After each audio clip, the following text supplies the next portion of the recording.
Hi, everybody. I'm George, and this is the best little horror house in Philly, the show where we talk about the best horror movie ever made, according to our guest, at least.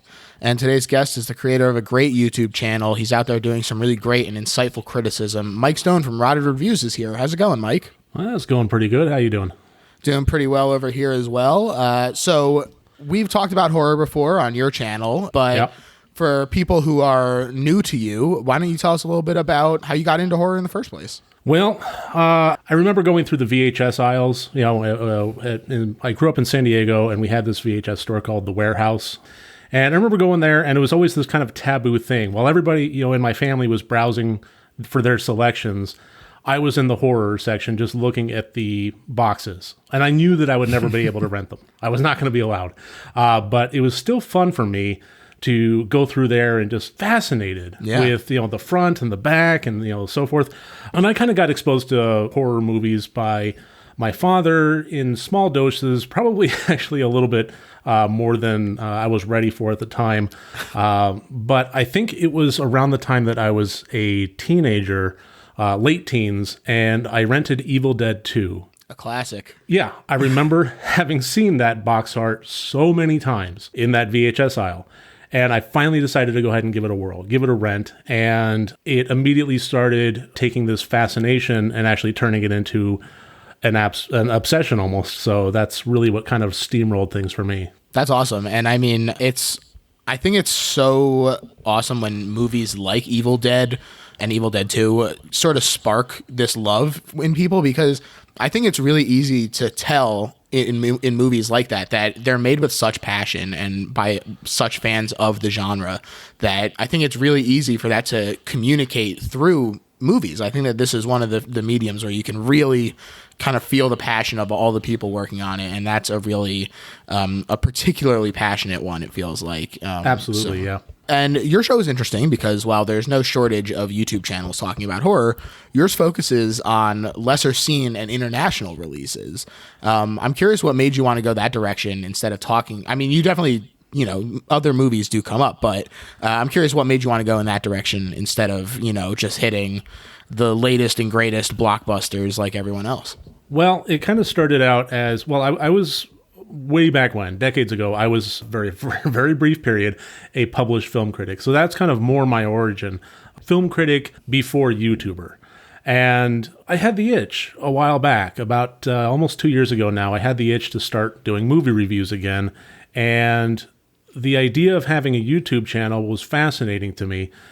So I kind of took some inspiration from shows that I was already watching, like Good Mythical Morning and so forth. Just kind of seeing that could be this kind of organic creative growth going on, and I wouldn't be beholding to any kind of editor or timeline or anything like that. So there was kind of the allure there. Plus, it also was a little bit of a challenge for me in terms of getting used to the sound of my voice and looking at my mug in the editing, room kind of thing. So it was kind of a lark of personal growth. That's what started the YouTube thing. And then as far as why the gearing towards the lesser known titles, that was almost just kind of following the analytics more than anything else. I mean, you're right. There is an influx of people that do horror movie reviews and talk about horror films. So it was kind of my way of almost standing out, trying to carve out my little niche. And I was noticing that as I was tackling the lesser known things, especially the stuff that hit VOD fairly recently, it was almost like striking while the iron was hot. People would go through their Amazon Prime queues and they would see the new stuff, or they would go through Shudder and they would see the new stuff. And then they would look up a review of it. And if I'm one of the only ones there, I get the more hits. So it's just kind of following the analytics. And then it kind of started to become what I was known for. And then I started to kind of get those questions of, the esoteric watches and things like that. So it's something I didn't intend to start that way, but it's served me well. I think, unfortunately, I have had to suffer through some terrible titles more than most, but sure. Yeah.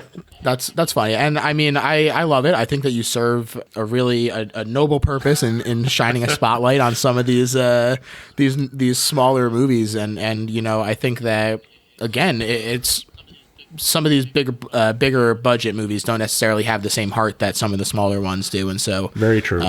Bringing those to people is always an exciting thing. And it's wonderful to be surprised. If you have a preconception about a film and then it just completely blows that out of the water, and it's just it's the best thing ever to be surprised on that level, and to know that you have watched a hidden gem that you try to expose other people to at that point. Yeah. I think it's really interesting. You mentioned how you were fascinated by YouTube, and you get used to putting yourself on camera and everything. I think it's really interesting the way that this new platform, it revitalized film criticism in the way that sort of you see happen with actual filmmaking as well.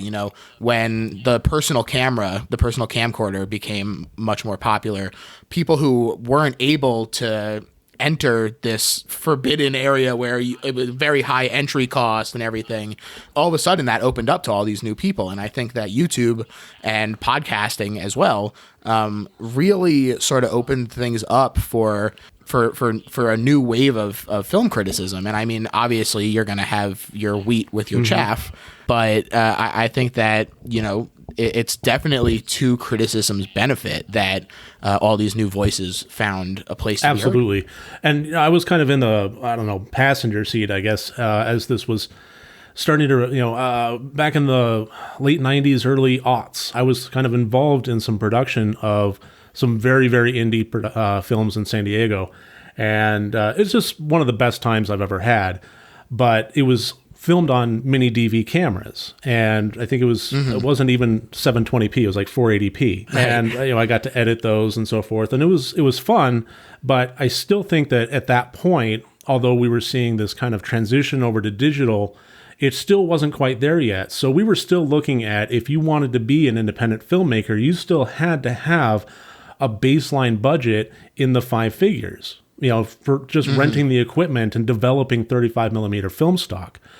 And now we've gotten to the point where there's no excuses left. I have a 4K camera in my phone. I mean, if you want to shoot something, go, just shoot it. Have your ideas, get it down, and just start creating. And through that creation, just learn. That's the way I did it in my YouTube channel. If you look at, I hate looking at some of my earlier videos. But, I can see that kind of growth process and that learning process as things get more comfortable in shooting and editing and so on and so forth. And, same can apply for anyone else. They just got to go out there and do it. Yeah, I mean, it's crazy seeing Steven Soderbergh make these movies that he films on iPhones and stuff. Like Unsane. Really remarkable. Yeah, Unsane. Really a fun movie. I think that sort of loses its way once it confirms which way it's going. But it's really cool, and it looks great. It's filmed on an iPhone. Really remarkable stuff. Yeah, I think honestly, the scare notion preceding that was actually the scarier element of the film. Right, definitely. But yeah, so the point is that really it's remarkable where we've reached at this point. I was curious if you have a subgenre that you gravitate towards, but I was also wondering if that changes depending on the budget of the movie. If you feel that there are some subgenres that maybe can only be really actually effectively captured by a movie with a higher budget. So I want to hear your take on that sort of thing. Well, I think my favorite subgenre is kind of tied into my pick of this one, which is haunted houses. I'll get into that as I get into the pick of this episode here. But as far as subgenres that can be affected by budget, the only one that really kind of springs to mind is space. When you have space horror, that is the kind of thing that really is difficult to pull off. Zombie, so on and so forth, creature features and so on. You get yourself some latex modeling kits. You get yourself, you raid your grandma's pantry and get some gelatin sheets and some flour and so on. You can make it happen. There's a million YouTube tutorials out there for makeup effects and so on. But, the nature of space horror and the sci-fi horror and futuristic kind of things, it's so heavy in special effects, and it's so heavy in props, and it's so heavy in backgrounds that would be a really tough thing to pull off without having some sort of significant budget. I think one of the exceptions to that was Cube, But I would argue that's not Cube. really space. That is more sci-fi, but it's not really space. Right. I agree. I think that you've really hit the nail on the head there. And also, I think that Cube is awesome. Yeah. So, and it just occurred to me that I'm actually watching. I'm wearing my Event Horizon shirt. So there you go. Perfect. Speaking of space horror, I actually just rewatched that the other day, and knowing that there is some aged CGI and not being thrown off by it made it a much more enjoyable watch, and I already enjoyed it the first time. So yeah, that was actually a recent video of mine that kind of blew up. Was I did an ending explained of that, and that people seem to really gravitate towards yeah. Awesome. Well, people should definitely go check that episode out then. But today, we're talking about the 1973 movie The Legend of Hell House, directed by John Howe, screenplay by Richard Matheson, who also wrote the novel it was based on. This is not to be confused with Shirley Jackson's The Haunting of Hill House. But just a cultural fun fact, this movie was one of the inspirations for Edgar Wright when he was filming the fake trailer for Don't, which appears between Death Proof and Planet Terror in Grindhouse. So, cultural fun fact that I couldn't find anywhere else to fit that in. And so it's interesting to me that you said that haunted houses are your favorite subgenre, because I think it's fascinating when someone chooses to make sort of the movie equivalent of a bottle episode, where you're sort of in this one location, because it definitely helps to save budget and you can spend that money elsewhere, right? Because you're not jumping around from location to location. But that means that your audience is really locked in, and so your actors really need to be on their A game. And haunted houses are this in spades, because it's paranormal, so there's not even necessarily something for them to react to. It takes a lot from your actors to really be able to pull something like this off. So I think it's a movie with some really impressive character work and a subgenre in general that really sort of fosters that thing. Absolutely. Or that aspect. Absolutely. I've always said, if you watch any of my reviews, you're probably going to hear me say this a few times at the very least, is one of the best ways to create actual terror in a movie is to isolate it. Isolate the characters. The more grand you make something, just inherently, the less scary it becomes. I mean, it doesn't necessarily mean, geographically, but take The Ring, for example. When those characters are cursed and, they see that their faces are warped on the CCTV cameras and only their faces, that's something that is very intimate. It's very, very isolated to them, and it makes them very alone. Yeah, and it's relatable stakes, too. Absolutely. It's not like, oh, the fate of the world, Yeah. It's like, me and my family, what would we do in this situation? Right, so. Exactly. But then when we start to branch out more and we start to get, unfortunately, kind of one of the examples that kind of springs to mind is pandemic movies. But, we take movies like, say, World War Z, it inherently becomes less scary when, millions of people are affected by the scary element. It's tough. It breaks us kind of out of our monkey sphere there, and it becomes too grand. It becomes too much to wrap our heads around. If we have characters that we are invested in, and we keep them into their own little intimate place of terror, then it's a lot easier to really get the audience on board and scare the pants off of them. And haunted houses are one of the best ways to do that. And I mean, it can feel a little static, but at the same time, that's up to the filmmaker and up to the writer. It can, I mean, it's a playground. And it's also one of the best ways you can have levels of terror is by having levels of the house or distinct geographical regions with distinct aesthetics. Take, for example, The Legend of Hell House. In this movie, they had the chapel, and they established fairly early on that the chapel was kind of the heart of the house. And no, we won't be going in there quite yet. We're not ready to open this door yet. So, I mean, and same thing with, Shirley Jackson's, 1963, The Haunting. We had the nursery, that, the heart of the house there. It allows for just knowing where we are physically with these characters. How scared should we be? How bad is it currently? And House on Haunted Hill. Again, many levels. We had the sub-basement and so forth, and we had the plasticine characters behind the glass and so forth. So we knew, based on our geography, how bad things actually were for the characters at any given point. And it was just so much fun to play with them on that level. One of my favorite things about that movie was the fact sorry, what's your policy on spoilers as far as things go? Everything is fair game. All right. So one of my favorite things about the Jeffrey Rush version of House on Haunted Hill is the fact that those characters in the glass cases never come alive. Right. It sets it up. You expect it's going to happen, and it doesn't. It's a great subversion of that sort of like Chekhov's gun, where you're like, Exactly. oh, it's here, it's got to go off eventually. And so they're just sitting there scarily the whole time. Yeah. And then eventually you're like, what the hell? It never even happened. I was scared the whole time for nothing. It was just because your own expectations of it. Exactly. It was one of the best anti-devices I've ever seen. Yeah, that's great. And it just turned out to be so scary for actually having done literally nothing. And then on top of that, with the haunted house movie, you also have the sort of existential dread that just comes by the very nature of discussing life after death and if there are ghosts and that sort of thing. So absolutely, it's one of those things that's just so prevalent in so much lore.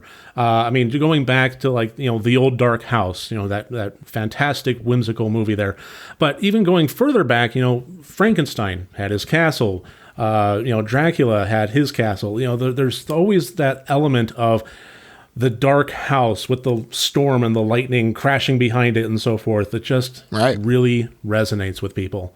It's almost like this primal fundamental fear that we have of dark, abandoned, cobweb houses. And I love it. It's one of the things that scares me the most, and that's one of the things that I love most about horror films is when I get scared. Well, this movie does that in spades. And I mean, like I was saying, these movies don't work if you don't have a cast that can actually bring it together. And this movie has a pretty small but excellent cast. We pretty much only spend time or significant screen time with 4 characters: Pamela Franklin as Florence Tanner, Gail Honeycutt as Ann Barrett, Roddy McDowall, who you might know as Peter Vincent from Fright Night or Cornelius from Planet of the Apes, playing Ben Fisher, and Clive Reville as Lionel Barrett, who's done just a ton of TV and voice acting, but he also played Dr. Kellaway in Chud 2, Bud the Chud, and we're actually recording on May the 4th, and he was the Emperor in The Empire Strikes Back, so there you go. Nice little connection.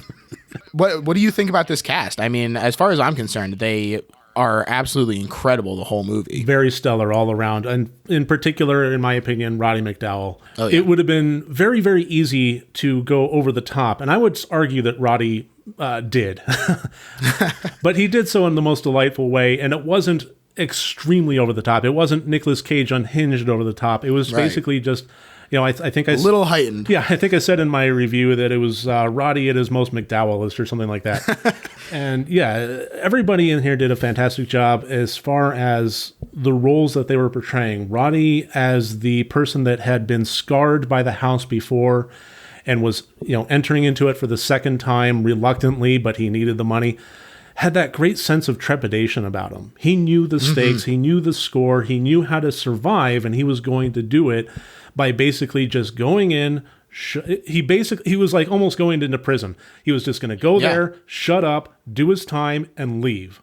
And well, I wanted to mention that he doesn't talk for a while, even once the character has been introduced. Like, the character is very quiet, especially at the beginning, because he has this prior knowledge. He knows the stakes. He's not full of vim and vigor to get this done like the other two are. Yeah. He's fearful, as they should be. And as far as the other roles go, I thought that they did a very excellent job of portraying the, we have the other psychic, the other medium. Roddy was, I believe, the mental medium, and we had... No, reverse. Oh, right. Physical medium, and Florence Tanner was the mental medium. So, and she going into it with that sense of excitement and naivety.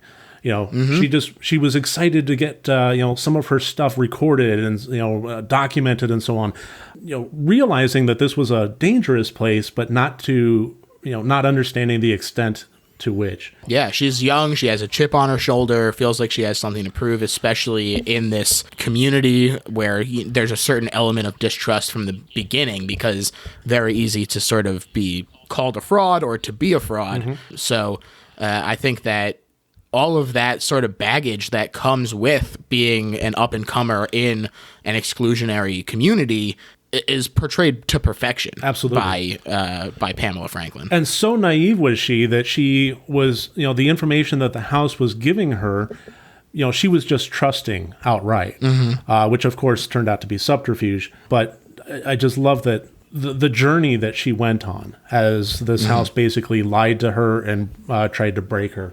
And then Clive Revel, oh, wow. I mean, talk about a smug performance. The entire time, you just basically it was just a punchable face the whole way through, which was perfect. He played the role perfectly, and I just loved it. Yeah, absolutely. And the three of them working sort of together to stop this threat while being at each other's throats the whole time is really, really great. But I don't want to talk about the outskirts of the movie anymore. Let's dive right into it. This opening text, I just absolutely cracked me up because it says, although the story of this film is fictitious, the events depicted involving psychic phenomena are not only very much within the bounds of possibility, but could well be true. Tom Corbett, clairvoyant and psychic consultant to European royalty. This means nothing. No. This literally is saying, I don't know, it could be. It absolutely means nothing, but the beginning of this movie is one of the things I love most about it is, well, I don't know about most, but it's one of the things I love about it, certainly. It has the text, and it opens up with, I don't remember the character in the wheelchair, the rich benefactor. Deutsch, yeah. Basically saying, I want you to go to this house, it's haunted, here you go. Boom, we're off and running. I mean, that's pretty much how it went.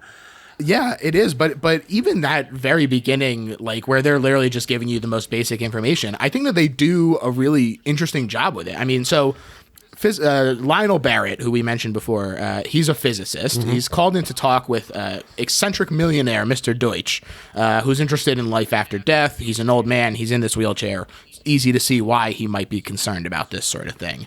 And it's really interesting camera work right off the bat where Barrett is approaching head-on down a long corridor with Deutsch right in the foreground to sort of offset it. And then during the upcoming conversation between them, instead of doing like a shot reverse shot thing, which is a lot more common in dialogue scenes, they just have them like real close together, which brings this intensity to the discussion. And I think it's really great. And like you said, he's 100,000 pounds. Barrett needs to go make this investigation into the one place that it has yet to be refuted about survival after death, which is the Belasco house. And there's great delight on the face of Deutsch as he reveals that this is where Barrett is heading and that he wants results within a week. Simple setup, but very effective. Yeah, and you get the idea, if I recall correctly, that Dr. Barrett thought that the Belasco house was going to be like an insurmountable thing. Like, we actually got permission. We actually managed to get the owner to sign off on letting us do this. Like, wow, okay, here we go. The only thing that I just cringe at just a little bit, I guess, is the way that they describe it. I guess it serves the purpose of telling you what the score is, what the scale is, but the Mount Everest of haunted houses, it just seems really schlocky to me. But, you take what you can get. Yeah, well, and Fisher is their Tenzing Norgay, and he's going to Sherpa them right up that mountain. And yeah, so basically what it boils down to is Barrett agrees to do this. He asks for a full list of the phenomena that have occurred there, as well as the finishing of construction of and transportation of a machine that he has in his lab.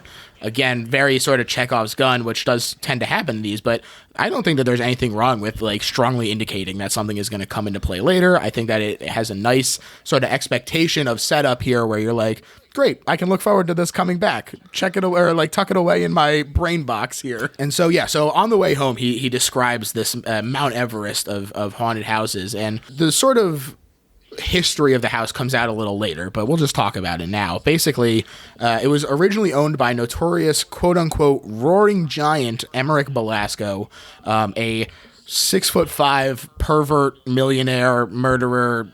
He disappeared soon after a massacre at his house, but basically this lecherous and sadistic guy was based off of stories of the occultist Aleister Crowley, where it's like some of them are stories of his own devising because they just like having that notoriety and what's true and what's not helps to sort of build this legend of the house. And so they're like, this house is not only haunted by him, but all the victims of his sex death parties and shit. And all of the previous investigations into this have resulted in 8 deaths from the last 2 investigations. And like you said, Ben Fisher, the physical medium, who's also going to be on the trip, is the lone survivor from 2 full investigations, which I think is really effective at sort of setting the stakes of this, where it's like, okay, maybe it's not some crazy monster tearing up a city, but like 8 deaths, nothing to scoff at just from the investigations. Like, you're like, this is a serious fucking house. Yeah, absolutely. And it also, it leaves that door open for how serious. As soon as they cross the threshold, are they basically just kind of fucked? Or do they have to be in there for some period of time, or establish themselves, or so on and so forth? And that's left up to question. But you're right. 8 deaths is definitely is great about setting the stakes there. Yeah. And the group finally arrives at the house to begin their investigation on December 20th. Deutsch says that, or Deutsch's assistant says he'll be back on the 24th, and it's here with the arrival of them at the house that we finally get the opening credits. And I love that they held off on this. I think that the opening credits are so good, too, with these incredibly creepy exteriors. You get a cute cat, and then bang, we're there, we're ready to go, just like they are. Yep. That very almost Hammer and Amicus-esque opening credits there with the fog and so on and so forth. But yeah, and the score was fantastic too. Oh yeah. And they step into the house. Florence says that the house knows that they're there. It's very dramatic, but again, it sort of feels like these people putting on a show for each other and like being like, oh, like it doesn't matter that you don't believe in the spirits or whatever. Like it's very fun. And they go to check out the chapel, which, as you say, functions sort of as the evil heart of this house. And it's decked out as a church in hell, which is creepy as hell. It's creepy as hell. Yeah. It's really great production design. I'm curious what you think about just the way that this house in general is decked out. I loved it. It's the kind of place where, I'll show this movie to my fiance and she'll just want to live there. It's that wonderful, extravagant architecture, the flourishes, of the fireplace and the banisters and the walls and so forth. Everything about it just screamed demented extravagance. Yeah, I mean, God, Florence's bedroom is, again, it's very extravagant, but it also, this extravagance kind of feels creepy on some level too, where it's like everything is blood red and like it's this like weird paisley wallpaper and it's blood red and the bed is red and the headboard that she has a burning heart with a cross and like, God, it's very creepy, and a lot of sort of the little touches feel like they would be genuine to the sort of eclectic nature of somebody who owns this sort of house, but also lends this air of ambiance to the movie that is very effective in sort of turning up the creep factor. Absolutely. And the fact that it kind of walked this weird balance between being well kept insofar as, the floors weren't falling out beneath them, but at the same time, it was cobweb abound, which had some great effects of like, characters will talk about things with one another, and then you'll just see a kind of a wind blow by on a cobweb. Oh. It's good. Yeah. It's good stuff. And I mean, the sound mixing in it is very effective as well, where with those wind gusts, they'll blow through and it'll sound scary. And then sometimes it'll sound like breathing and you're not sure if it's a spirit or if it's the wind. And, again, putting you in the shoes of these people in the house itself, where they're not sure what's happening and you're not sure what's happening either. So, yeah. In fact, it made for one of my favorite moments in the movie. I don't know if it's all right to skip ahead on this. Yeah, we can jump around a bit. But they're playing a record of a voice and Belasco, but they're playing this record, and Roddy McDowell, he, in his very cryptic way, was saying, it's like you don't believe, so on and so forth. We were all just looking at this record player right now. How do you know that he wasn't, moving past behind us? And that's when the cobweb blew. And that was just a great moment. It really is. It really is. And I mean, the record player scene happens pretty much next. I mean, Yeah. Florence can't go into the chapel because of all this spiritual energy there, and so she hears a voice saying, "Welcome to my house. I'm delighted you can. I'm That's delighted right. you could come." Yep, that's right. Yeah. I'm certain you'll find your stay here most illuminating.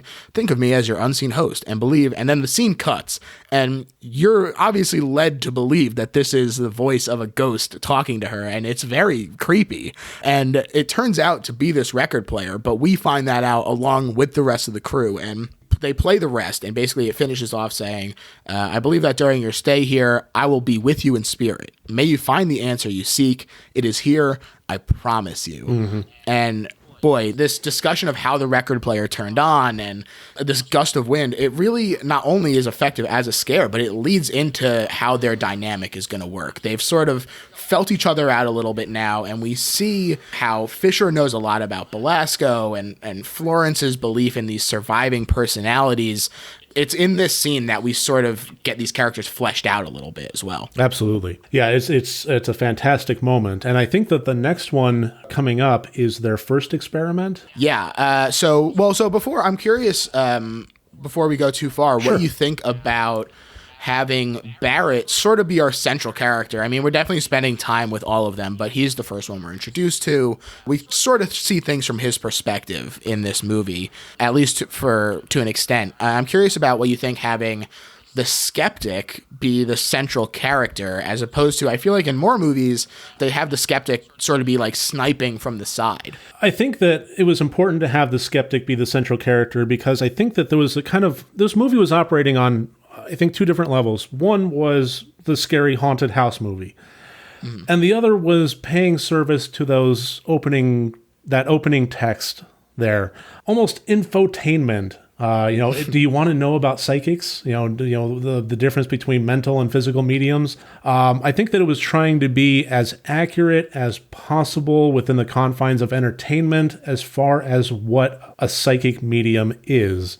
Whether or not I subscribe to, I'm going to leave at the door here. But I think that it was important to have a central character operating as a skeptic in this group of a mental and a physical medium, so that they can hash out, they can provide the evidence of their craft against him. If we enter into it at that level of a baseline, then it's up to them to show what they have and kind of provide that for the audience. Yeah, I think it's really smart script writing, and I think that it's maybe something that more haunted house scripts should consider, because it often feels like when the skeptic is that side character, that their concerns or, qualms about what's happening are sort of just, brushed to the side, because you have to come into a haunted house movie with a certain level of, I guess I'm believing in ghosts for at least the next hour and a half or whatever. Right. And so,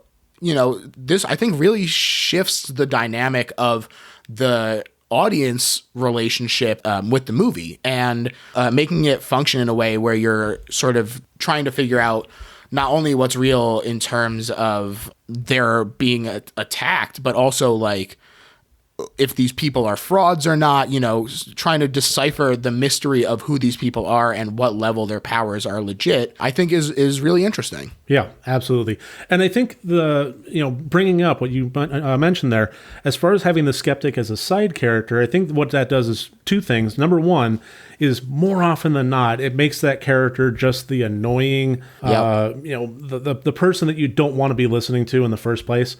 And then it just creates a conflict that I honestly just don't think is that terribly interesting. I'm not saying that movies shouldn't do it, but when it just becomes this character versus this character, he said, she said kind of thing, that interpersonal conflict, it's a little bit uninteresting as far as that hearsay level. If one person saw something and the other person doesn't believe them, it's like, not being on the same page on that level detracts from the conflict which should be happening, which instead of man versus man should be men versus house. I mean, not to genderize it, but human being versus house. That's kind of where the conflict should be. And then the interpersonal conflicts should just kind of be naturally developed from their personalities more than simply not believing one another. Yeah, I totally agree. And basically what it boils down to is this sort of suspicion is the flames are certainly, what the hell is that thing with The bellows. Yes, the bellows are brought out for the flames of mistrust. and, at when Florence hosts a seance that evening, and they call it a sitting, and she manifests the personality of a young man who threatens to hurt them, saying that he can't control himself. And although she's not a physical medium, Florence begins to manifest physical phenomena inside the house. And nobody's really sure what to make of it because she doesn't think that it's her. Fisher, who is the physical medium, is completely closed off to the house in order to protect himself. Our main guy he doesn't know what to believe, which is sort of where we're at as well. It's a really interesting sort of situation that they find themselves in. Yeah, and it was one of the more effective uses of the disembodied voice. Well, not disembodied, but alternate bodied voice.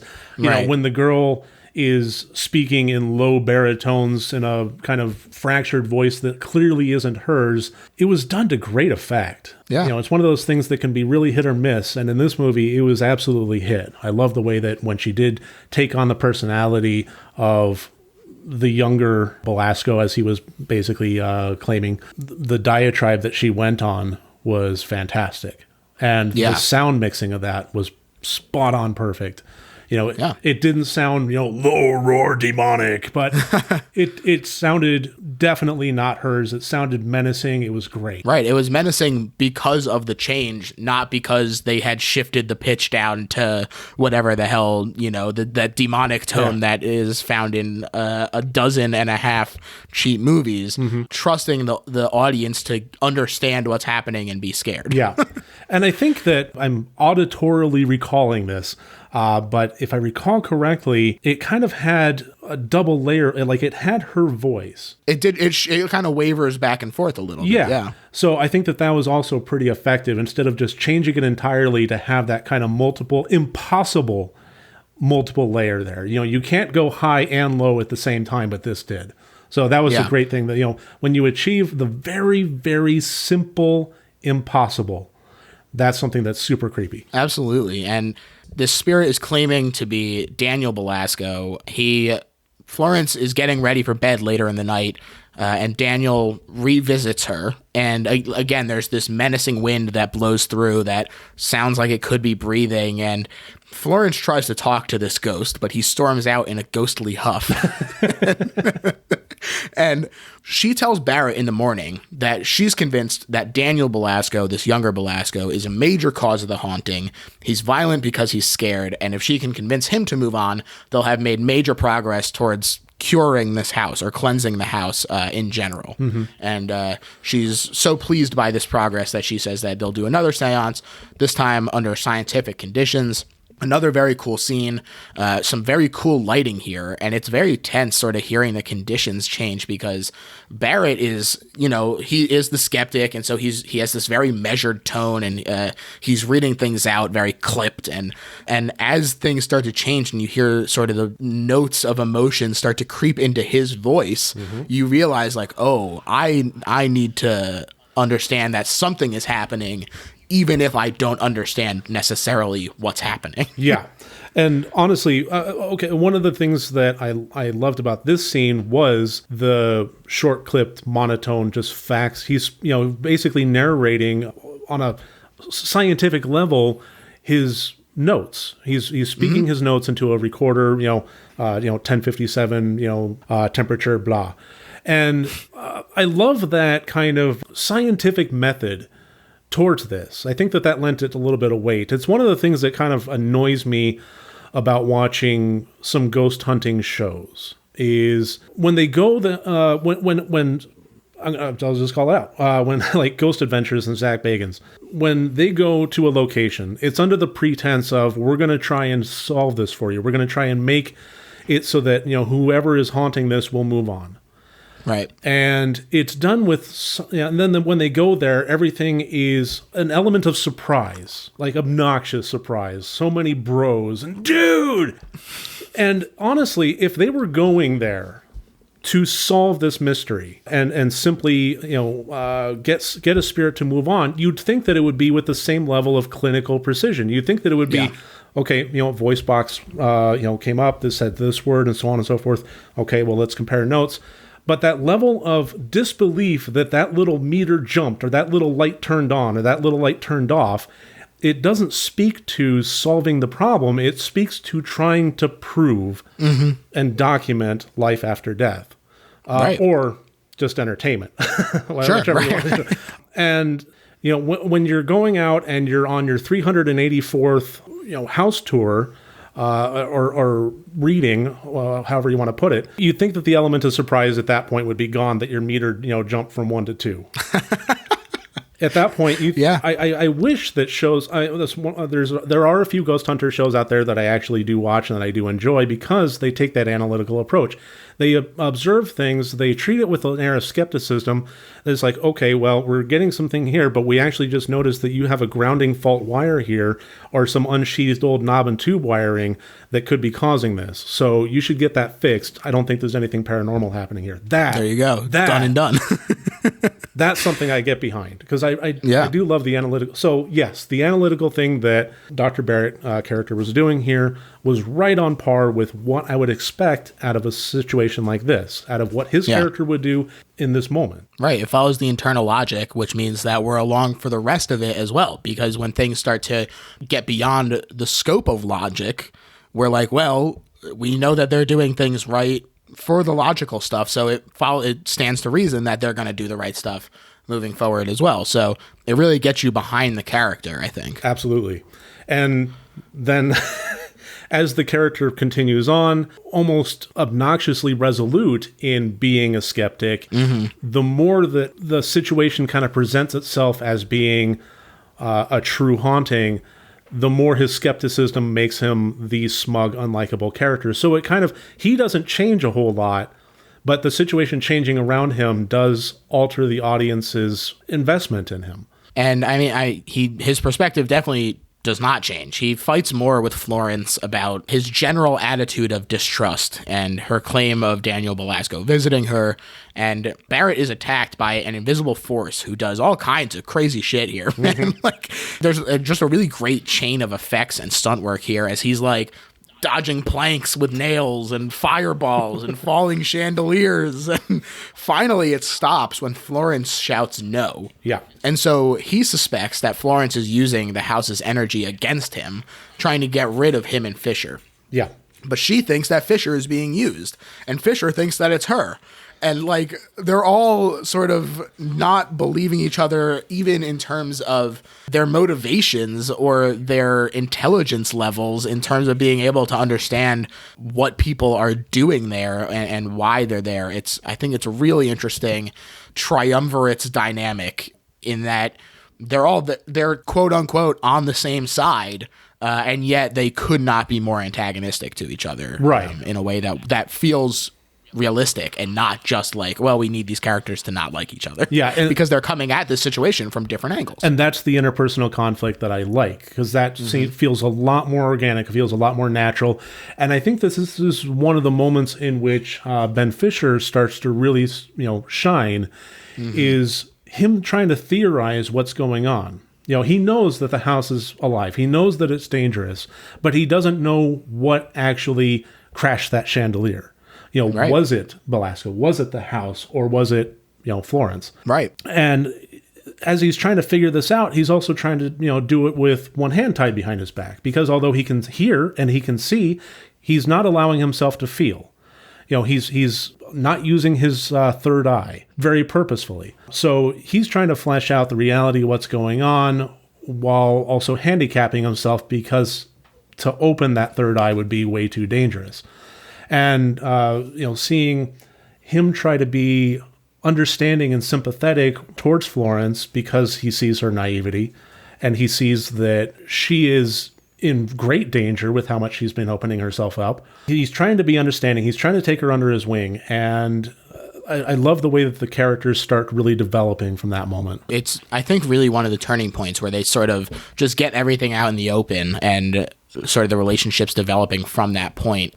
Everything really hinges on this scene, I think. That night, Well, so we haven't really talked about her much, but Ann Barrett, Yes. Dr. Barrett's wife, has also come along for the ride because she's come along on all his other research expeditions, even though this is a particularly dangerous one. And she said that she doesn't want to be alone. There's a certain level of Dr. Barrett's sort of prim and buttoned up nature, and his skepticism just has sort of a cold feeling to him. And so this relationship between Anne and Dr. Barrett it's very interesting, especially when you sort of see the way that her character develops in this next scene, where Anne sees some sexy shadow puppetry among other autoerotic phenomena, and she goes downstairs and she's clearly in a trance. She's sleepwalking, being sort of possessed, and she disrobes and she is basically demands an orgy from Fisher. There's a lot of sort of implications about Anne and her repressed sexuality in this movie sort of the whole way through. When she's first sort of experiencing these phenomena and she's in her room still, she's holding even way earlier when she's talking to her husband in their room, she's holding a 19th century novel Sentimental Education by Gustave Flaubert, and it's about like passion and sex and desire. It's a romance novel, and this is very counter to the image that we're presented of this buttoned up couple. And later in the movie, to jump forward a little bit, this happens again where she's sort of possessed and is feeling randy, and she says that she knew what she was doing, but she didn't know what she was doing, and she was in this trance, and it feels like she's acting on something that had been inside of her in terms of not feeling fulfilled or satisfied by her relationship, trying to make it work and come along with this and involve herself in the work. I think is a really interesting sort of way to have additional conflict, again, without feeling inorganic. It seems like he's really thrown himself into his work. And so seeing sort of the other side of that, of this neglected home life, I think is really interesting. It is, and I think it seems like kind of the natural, if you were to ask the question of taking Dr. Barrett, what would it be like to be married to him? Ugh. And that seemed like a very repressed proposition. So it was a good example of taking just a really dynamic human character and putting her organically in this role and just seeing what happens when this house starts affecting her. And that's another reason that I picked this movie is we've had a lot of haunted house movies up until this point. But I think this is the first one that really starts to become adult. It really starts to grow up. I mean, I love the 1963 The Haunting. But let's be honest, if we were to take things prior to 1970, socially, and with what we were dealing with in terms of media, it was still a little bit toned down. And we really didn't see the sexual revolution start to manifest itself into our movies and TV shows, especially movies at that point.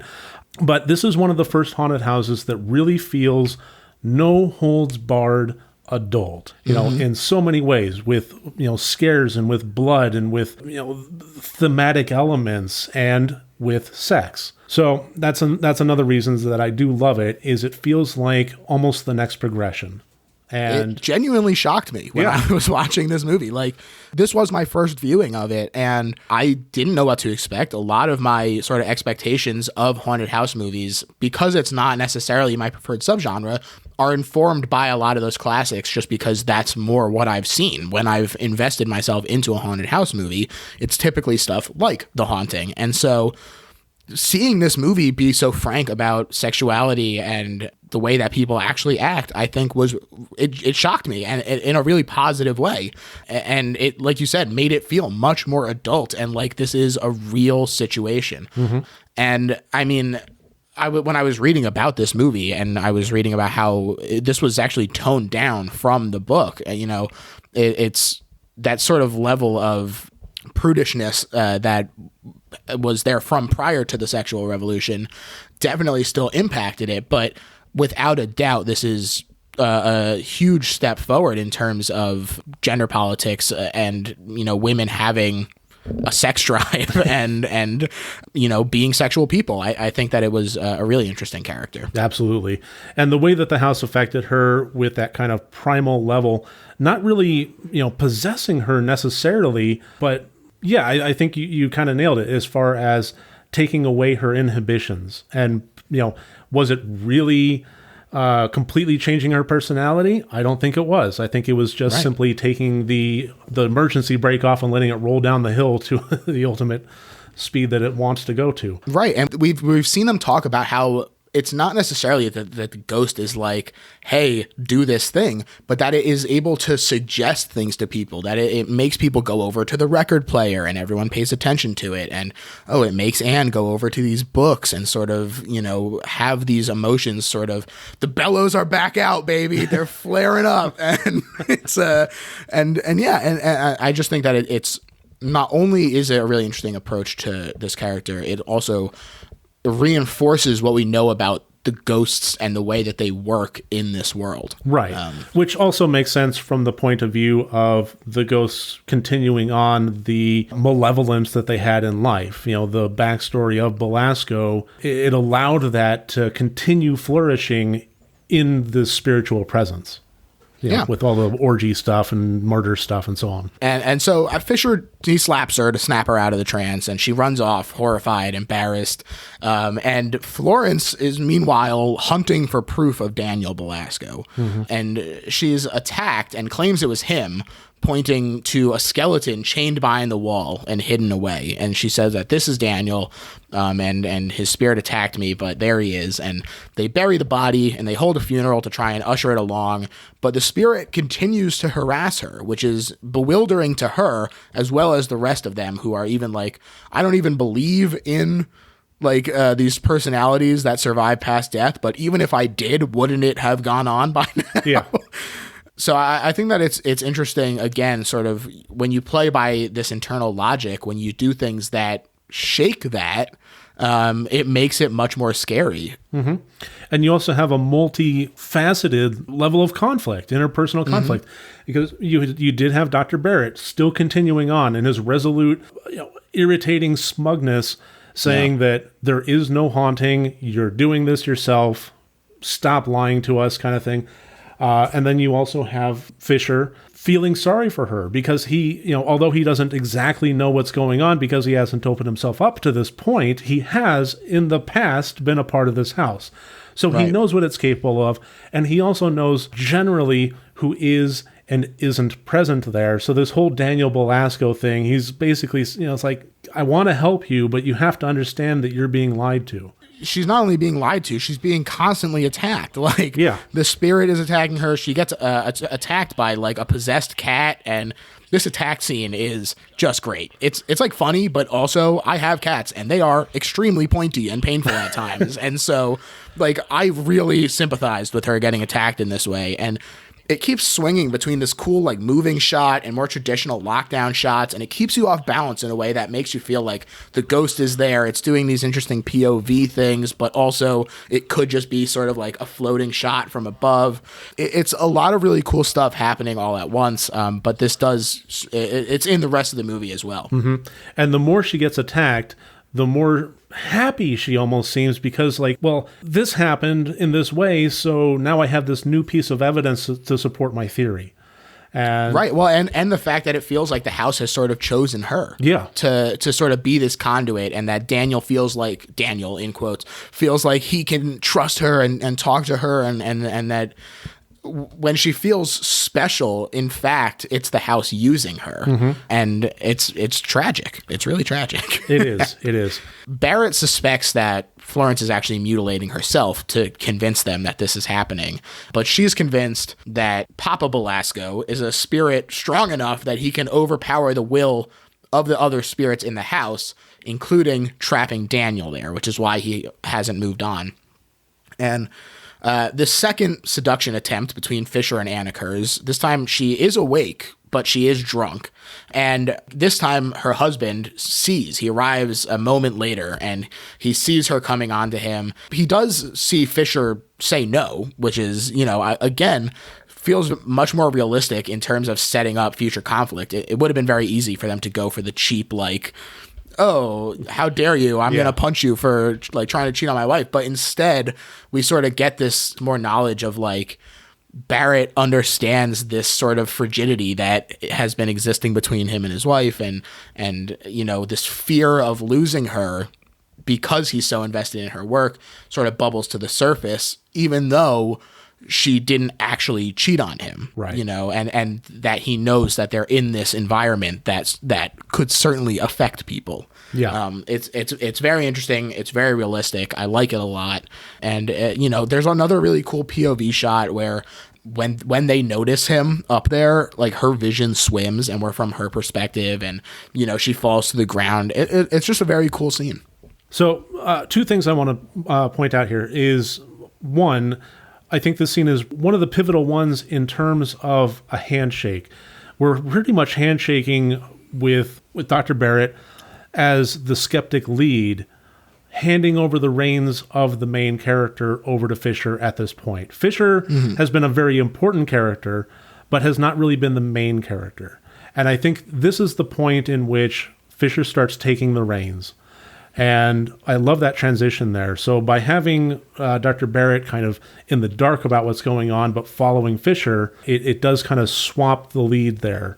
And from that point on, Barrett is a little bit... Now we're starting to exhibit that antagonistic, skeptic role.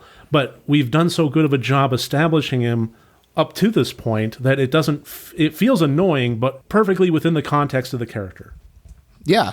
And the fallout of this incident is absolutely incredible as well. It's a great performance by Gail Hunnicott as Anne, who in their discussion, when she's just so distressed about the situation and, like I said, knowing but not knowing what she was doing, and he forgives her sort of, but he's still like resentful of Fisher, and he spurns his warnings that Anne should leave because the house is affecting her, and he claims that Mr. Deutsch is claiming 1/3 of his money, referring to Fisher, obviously. And so, you know, flustered by this accusation, it's not a nice thing to hear, even if he is there to just keep his shield up and collect the check, like, you know. And so he drops his sort of psychic shields, and he's immediately attacked. And again, the camera sort of is moving around, and it comes to rest at this weird angle during these ghost scenes. And it kind of feels like Evil Dead in a way that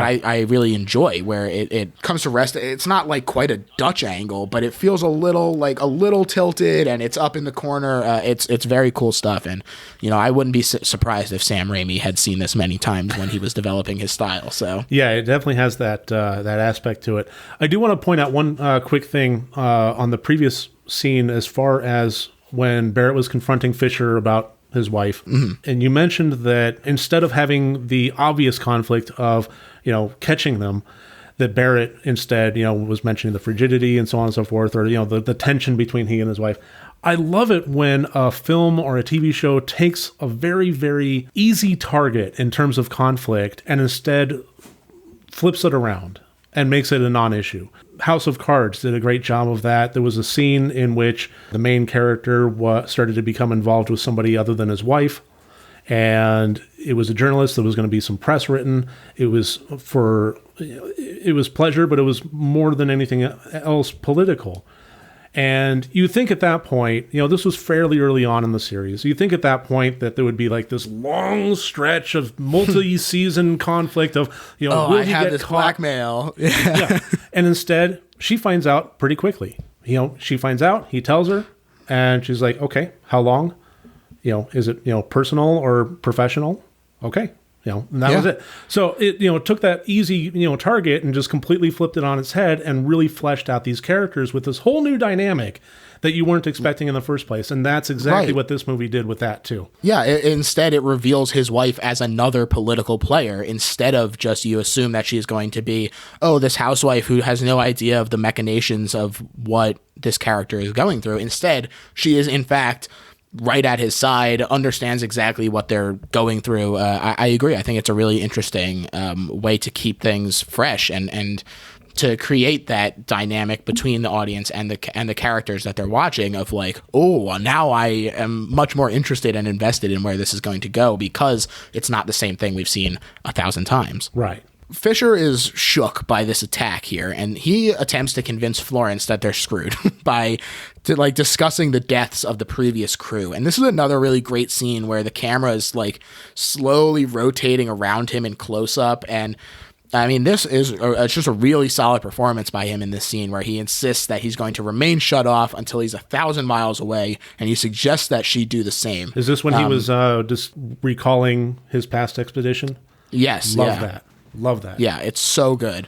And these descriptions are also scary. Like, it's not graphic in overly explicit, but he is describing these gruesome injuries that are hard to hear about. And in terms of like, oh, their spine was crushed and they were paralyzed for life. And, now they're in a mental institution. Like it's some stuff that really kind of shakes you, and it's meant to shake Florence as well. And she is unconvinced, unfortunately for her.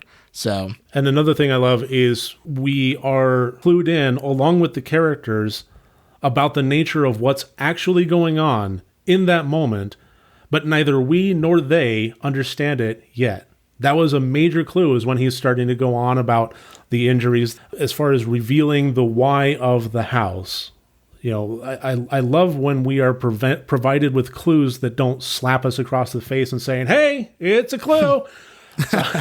Just kind of going back in retrospect. I love that. Absolutely. And we're sort of getting to the point now. They've been here for a couple days. And so things are starting to come to a head. They need an answer, and Barrett's machine finally shows up.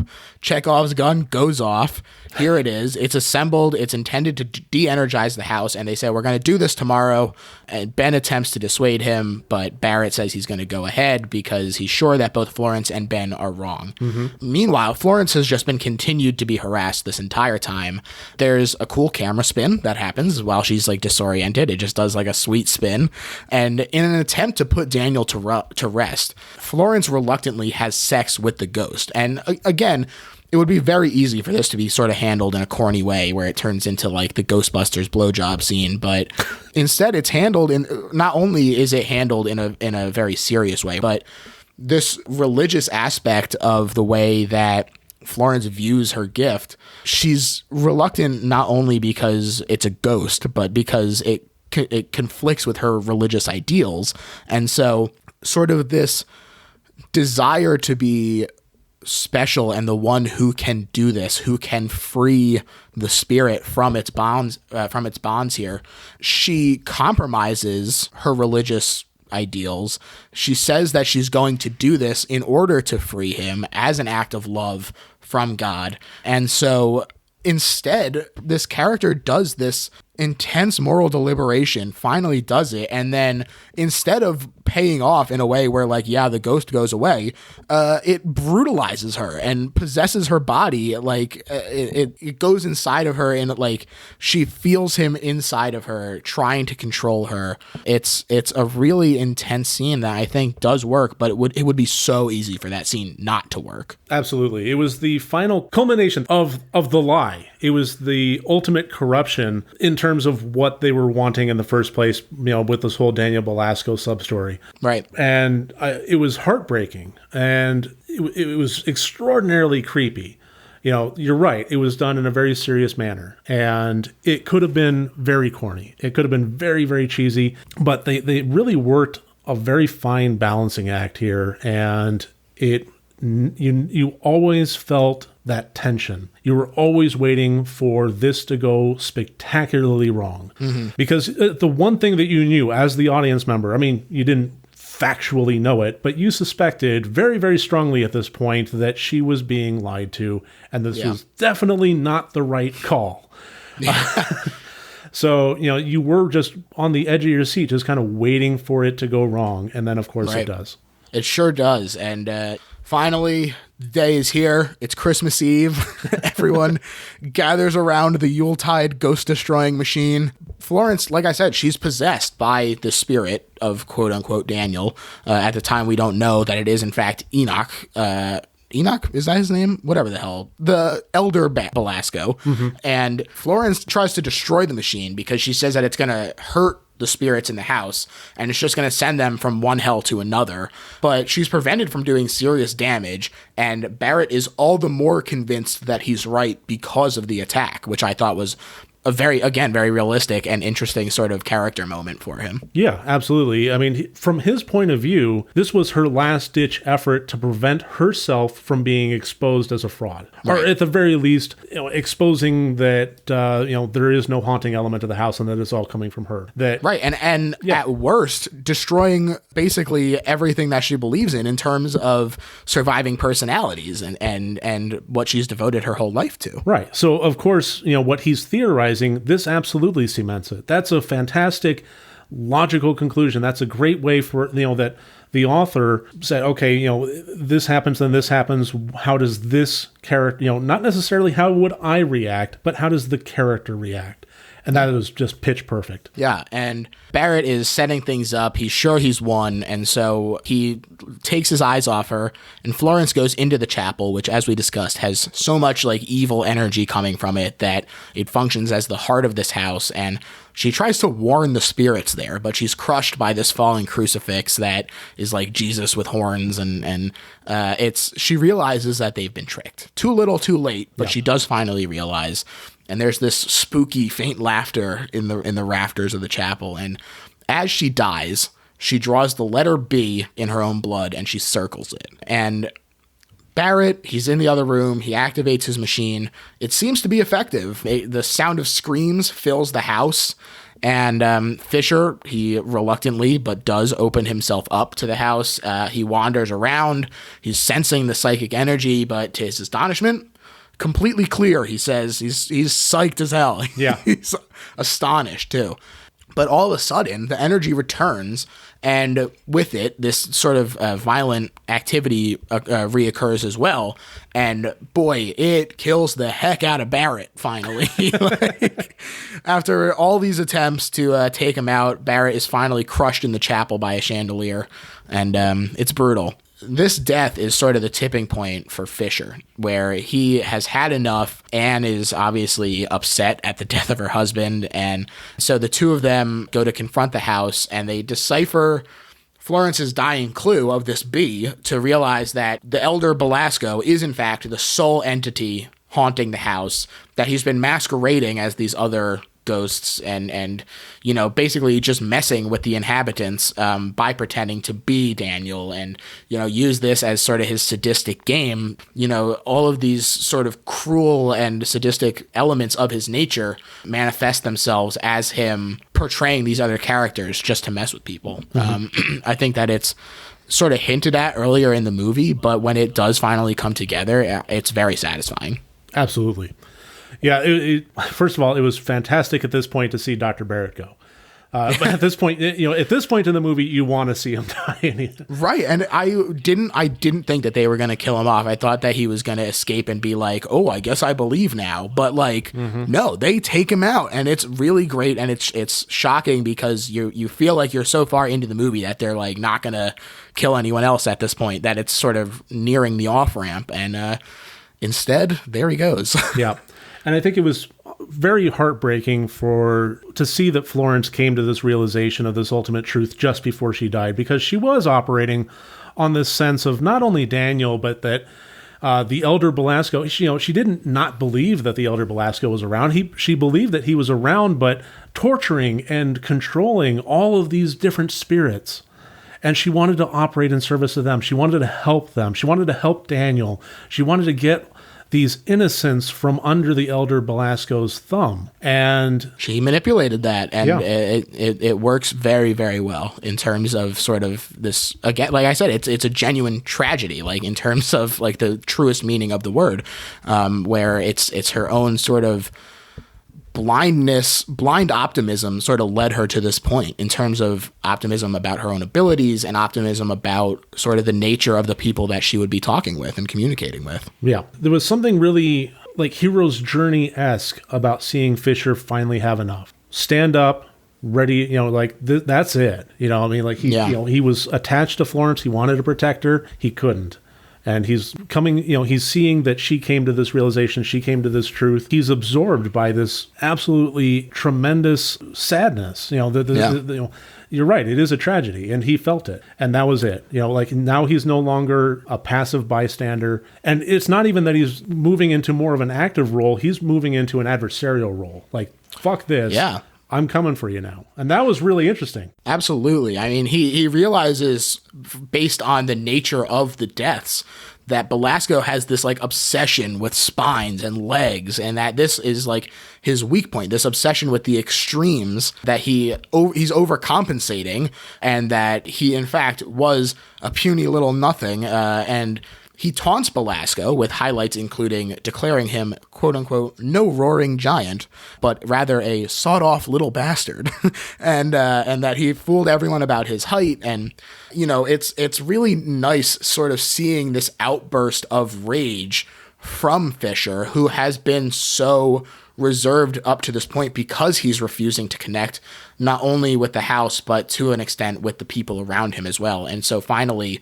when this death occurs and it breaks the dam of these emotions, it all comes out directed at Belasco. Mm-hmm. And it's really good. Yeah. And the sort of psychic power that he has, it overtakes Belasco and everything becomes very still. And Fisher concentrates, and they're in the chapel, and the stained glass partition at the back just breaks, and it reveals this hidden door there. Classic hidden door in a haunted house. You gotta have it. Mm-hmm. And they discover this room that has Belasco's preserved body in it, just sitting in a chair, and he pulls out his pocket knife. I thought it was really funny that Anne gasped when he went to go stab down with the knife. First of all, even if it wasn't prosthetic legs, which, surprise, that's what it is, he's also been dead and also trying to kill them the whole time. I mean, in her defense, it was hermetically sealed. So, I mean, he looked a bit pallid. He did. But he definitely did. He looks good for his age. He really does. But yeah, then it reveals the prosthetic legs. Yeah, and his final secret is that he had his own legs amputated because he was ashamed of his shortness, and that he, replaced them with these prosthetics. And not only was she was like, oh, you're not a genius because you build yourself fake legs or whatever and try and cheat death, but we find out that Belasco had this room specially built and lined with lead he predicted basically this sort of electromagnetic approach to dispersing ghosts. And so he was a genius in that he predicted this and attempted to subvert it with this lead-lined room, and the electromagnetic nature of life after death was confirmed, I guess, by this, because they go and they turn on the machine a second time, and with the door open this time. With the door open, and it clears the house, and Anne and Fisher, they walk out and hoping that Barrett and Florence will guide Belasco to the afterlife. Yeah, it's a really interesting sort of final well, here's the answer sort of thing that I don't feel like you normally get in a haunted house movie. Right. And I mean, it ends with the same score and foggy exterior that we opened with. And that was a nice little bookend there. But no, we don't typically get a whole lot of answers. And if we do, they're pretty lackluster. And I got to say that I don't really defend the ending of this one a whole lot because it's not my favorite. I mean, this is one of my favorite horror movies of all time, but there's something to be said for the scariest thing is the unknown. And as soon as you explain it, it loses its fear. But I mean, it did happen at the very, very, very tail end. But I think honestly that I'm going to start defending the ending because even though the whole thing about the prosthetic legs, as far as an ultimate answer for what was going on, it feels a bit lackluster. I have to kind of say that I don't think that it was lackluster because the ending was unsatisfactory. I think it was lackluster because the 95% of the movie that preceded it was so grand. I don't think that there could have been an answerable ending that would have done justice to how scary and grand the rest of the movie was. I'll be honest, I like this ending. I think that it does work because not only does it sort of cement the petty nature of Belasco and the fact that all of this was just his ego and his own desires sort of permeating the lives of so many people. I also really like sort of what this sets up in terms of the future of these characters. You know, they now know how to prevent death. And not only does this open up interesting character developments for them and how they would proceed in their futures, but also in the immediate future of what do they tell Deutsch? Right. They have a confirmed answer, which is what they went there for. And so does knowing this open up a can of worms for this entire world of knowing how to sort of circumvent this, and if the wrong person does it again, this sort of ethical dilemma that is left unanswered at the end of this, I think does work and is perhaps a larger, scarier thing that is only hinted at by this prosthetic legs found in this lead-lined room. Yeah, so. And I mean that would provide an interesting moral quandary. You know, do we keep this to ourselves? Is it, is humanity ready for this knowledge? That kind of thing. I don't remember. You've watched the movie way more recently than I have. Was the money that they were going to get based on providing confirmation? Just an answer. Just an answer. Okay. Yeah. Man, I would just no, chandelier fell. What are you going to do? Money. Yeah. Well, that plus it's like Deutsch didn't seem like a particularly gentle person. And, no. And so, the kind of person who is so concerned about the afterlife perhaps is not the one who deserves to avoid it, sort of thing. I just think it's really interesting. And not only do we get a bunch of great kills, the final body count of Hell House, including past victims, 36 humans and 1 cat. Oh, pretty good. Yeah, that's not bad. Yeah. Also, at the very end, we got a last shot of a new cat at the house. Oh yeah, that's right. So you get these nice exteriors of the gate of like looking up at the house through the gates, where it's sort of like it looks like nothing has changed. Like these people have gone in, they've lost partners, they've lost friends, or associates at the very least, and they leave. It looks like nothing has changed, but their lives are changed. The lives of these lives, in quotes, of these ghosts are changed. And, ostensibly the whole world's changed by this knowledge that they're bringing out. So I think that it's really interesting. And although you said you're not super willing to defend the ending prior to that, we've now reached the point of the show where we defend the whole movie. All right. As quote unquote the best horror movie ever made. I know that for a lot of horror fans have a really hard time with this sort of labeling, but for the sake of the show, this is the best horror movie ever made. So, Mike, I'll let you start us off. Okay. Well, basically what I'm going to do is repeat myself a fair bit. Haunted House. We're bringing it all back. Haunted house movies have been prevalent in horror from the get-go. We did have Dracula's castle. We did have Frankenstein's castle. We did have the old dark house. We had the Abbott and Costello and, Hold That Ghost. We had haunted house is just one of those fundamental, visceral fears that we have as a humanity. It's a domicile. It's a protector. It's something that, we look to for safety.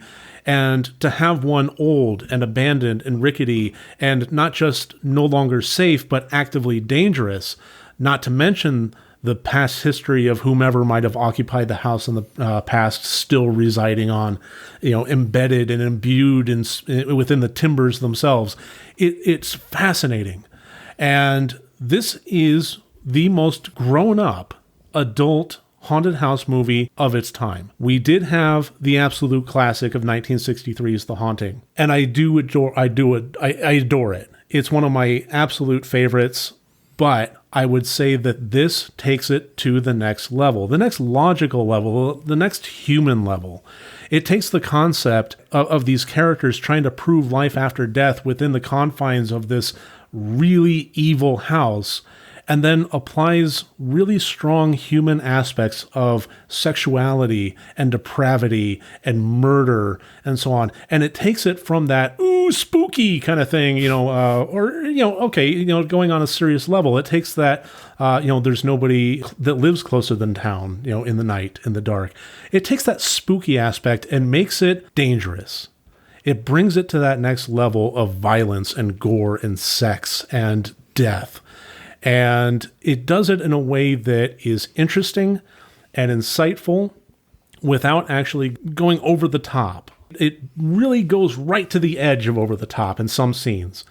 But the camera work and the acting and so forth, it just really works in service of this film. And for a subgenre that I consider to be one of the most top-notch tiers of horror, I consider this to be the best example of it. There you go. I think that that's a great summary of why this is the best. I mean, even if there weren't a great story and some legitimate scares, the acting alone would be worthy of commendation. And you do have those other things. It is scary. There are moments of shock that I was not expecting from a movie from 1973. And the fact that it is so adult and that the themes are discussed with such frankness, it's really, really excellent. And especially from the other perspective, as someone who is not super into haunted house movies, the fact that this sort of transcends that by treating it in this adult fashion, I think makes it the best horror movie ever made. Mike, this was absolutely a great time. I love talking movies with you, man, and I want to give you a chance to tell the people where they can find you talking about movies. Well, you can either go to rottedreviews.com. That has kind of my principal webpage along with a summary of all my reviews and so forth. But you'll also find me at youtube.com/rotted-reviews, I believe it is. But yeah, I'm on YouTube. Just search for Rotted Reviews. You'll find me there. Twitter and so on and so forth. I'm kind of all over the place, but primarily I do operate as a YouTube film critic for horror films. Definitely check that out. And if you go back far enough, you just might find a roundtable of us talking about new wave horror and art house horror. So that's right. That was a good time. Give that a watch. Yeah. So, and as far as my plugs, you can find me on Twitter at GergHef. The show has a new website that is littlehorrorphl.com.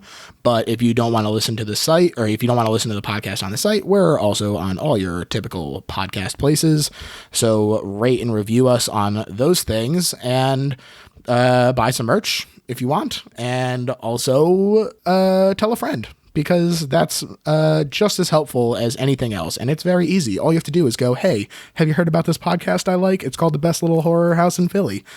So easy to do, helps us out a lot. Go ahead and do that. Mike, again, I want to thank you. And this has been a really great one. I really like this movie a lot. And so I encourage people to go check it out. Oh, thank you. This was a blast. Yeah. All right. Bye, everyone. Bye.